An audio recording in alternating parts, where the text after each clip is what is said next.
Hi, Rod from Fleet News Group again. Today we're going to do something a little bit different.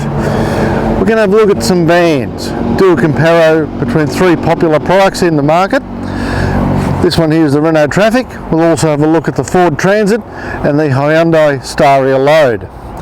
They're the backbone of the fleet in business applications. Think tradies, plumbers, business fleets, all that sort of stuff is going on there. So let's have a look and see how they stack up against each other.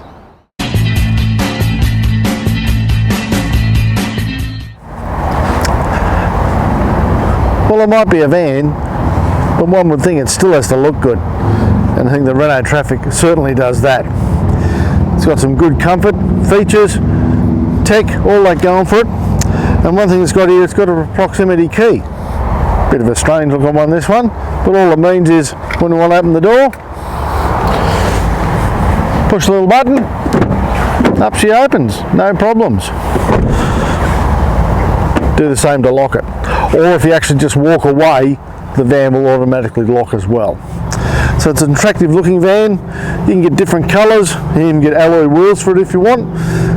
But I think as vans go, looks alright. Well, let's talk fuel economy. Renault lists the fuel economy on the Renault Trafic here on the combined cycle at 6.5 litres per 100 k's.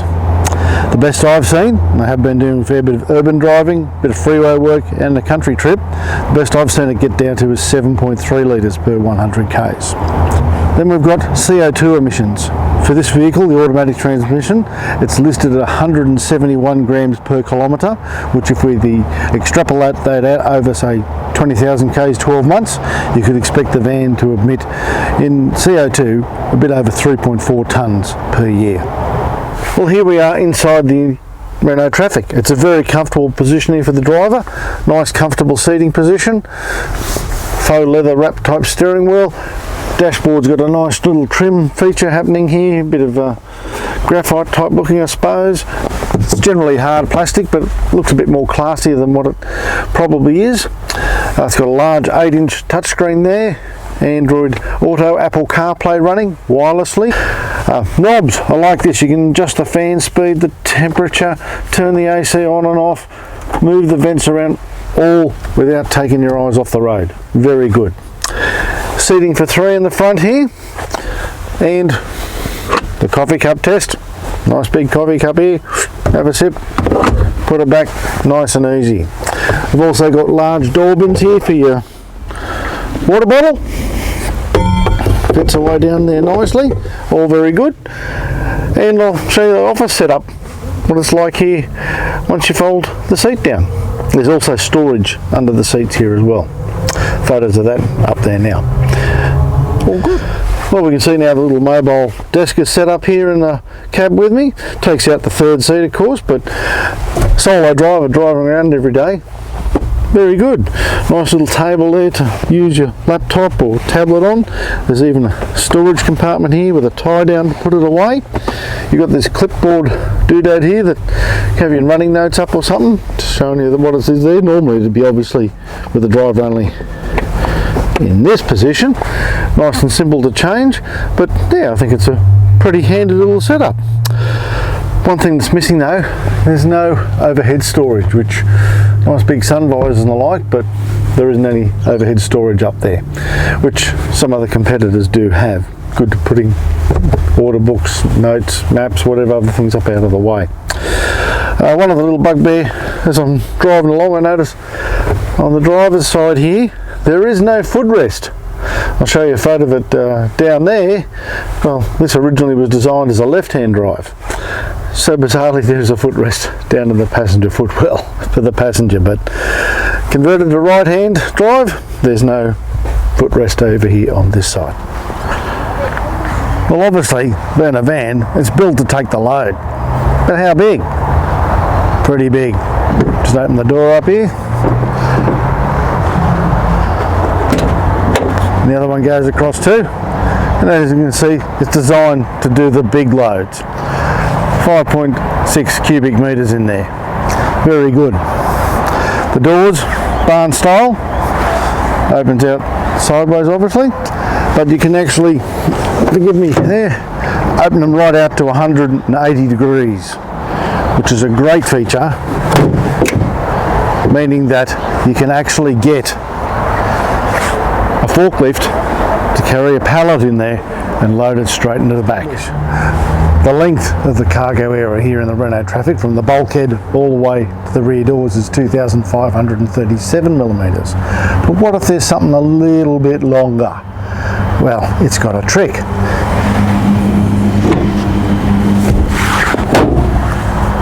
There's a nice little hatch in there, got some pipes, conduit, bit of timber, something that's too big to fit in behind the bulkhead. We open up this little flap and shove it in there. It actually gives you a total length of 3,760 millimetres. A little bit extra, that's good.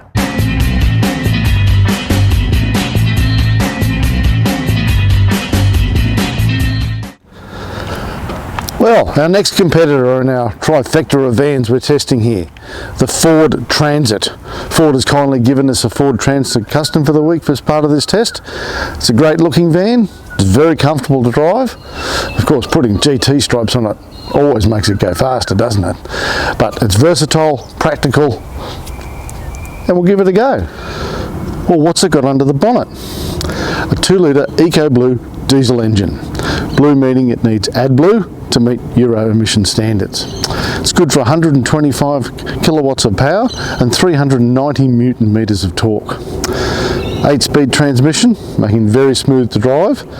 Ford lists the fuel economy on this vehicle at 8 litres per 100 k's, but the best I've seen driving around this week has actually been 7.2 litres per 100 k's. And I've been, at this point, mainly 1 or 2 freeways, but urban work, so that's pretty good. I quite like it. CO2, Ford lists at 209 grams per kilometre travelled, but if you extrapolate that out over, say, 12 months, 20,000 k's, it works out to be about 4.2 tonne of CO2 emissions you could expect per year. Well, let's take a look in the back of the Ford Transit. That's where the business is at, isn't it? Barn doors, and they open right up to 180 degrees. Very good. And the beauty of the doors opening that way is you can get a pallet in the back using a forklift. It can come right up to it and put it in there for you. A lot of load space here, in fact 5.8 cubic metres. It's very versatile. The distance in the back here from the bulkhead through to the tailgates is 2.6 metres. But what if you've got something that's a little bit longer than 2.6? Need a bit extra space, just that one-off occasion. Well, there's a little trick with the bulkhead just down here. We open it up and there's a little hatchway in there. Goes under the front passenger seat. There's now 3.05 metres of space for that extra long little bit of pipe, conduit, timber, whatever. Fit in there nicely. Smart thinking. Well, what's it like inside the Transit? I've got to say it's very nice.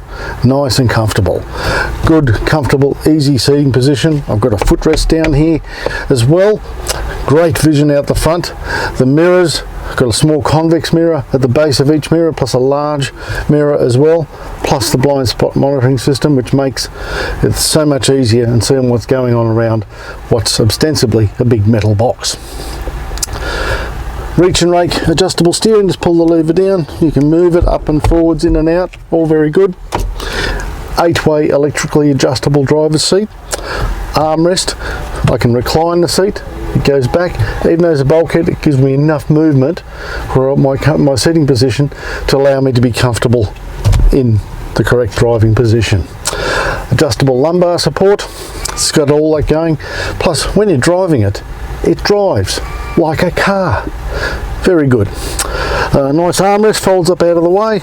You've got a seat here, insert that folds out for a little table. Easy to reach coffee cup holders, bottle holders, and a large infotainment touchscreen there as well. Wireless Apple CarPlay, Android Auto. Dual glove boxes, one up the top and one down below. All very good. It's a nice place to spend your day if you're working on the road.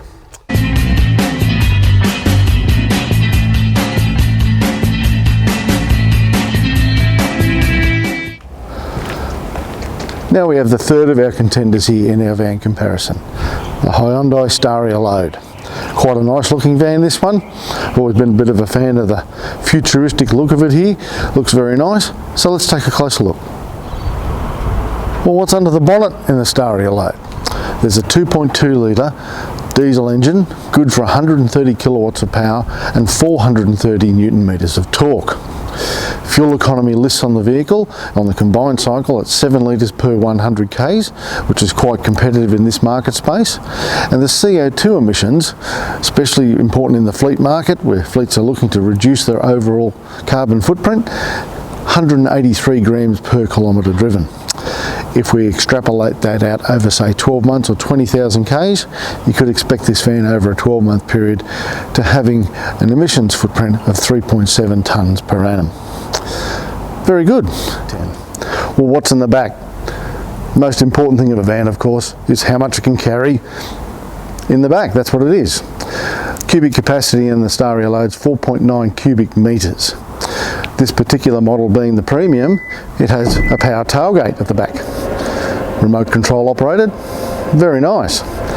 But if you're trying to put a pallet in the back, obviously the twin barn door option, which Hyundai calls twin swing doors, would be the preferable option. The capacity in the back from the bulkhead through to the tailgate there, the length 2.6 metres, interior width is 1.6 metres and the interior height 1.4 metres. So it's got a lot of space in there for you. Nice flat floor, different options to cover the floor. This one has a rubberised mat, but you can do other options as well, and it has a payload of 1,072 kilos. That's not enough for you. There are options for roof racking, putting pipes, containers, all sorts of things up there, carry bars.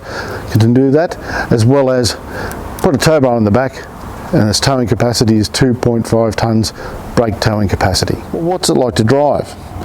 Been driving this van around for about a week now, mainly urban running, bit of freeway stuff, a little bit of country roads, and it's quite good. It's comfortable, although a little noisy inside because it's just got the wire mesh there. It doesn't have a proper bulkhead to help insulate you from the road noise coming from the back of the van. I could even hear the fuel sloshing around it at one point, but it is still a comfortable drive.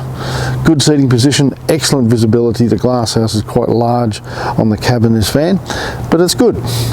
There's also a whole range of driver safety features to help you when driving around.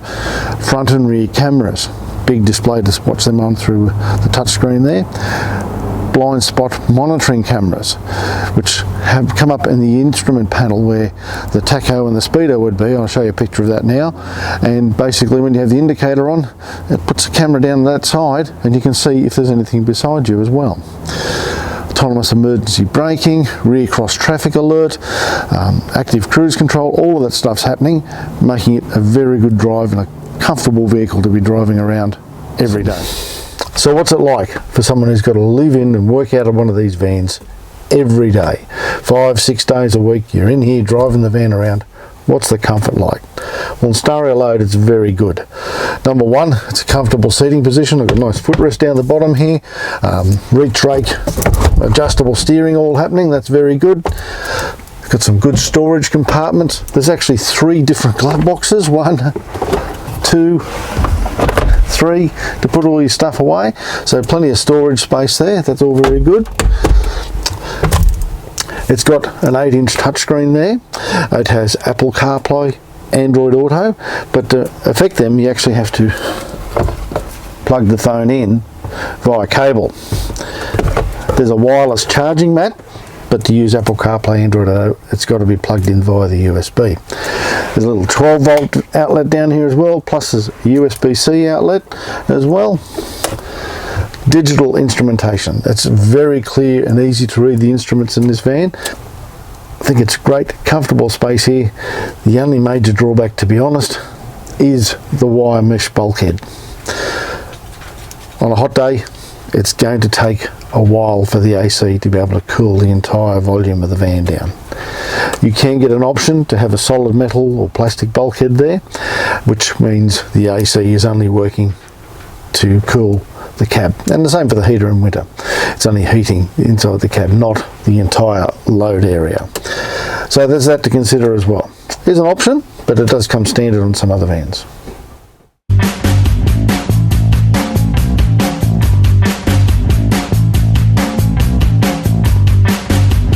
What about whole of life costs, the operational costs of running these vans? Very important in the fleet space.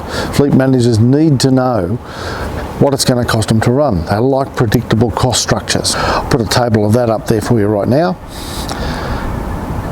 Very important in the fleet space and for business people alike to know the running costs of these vans.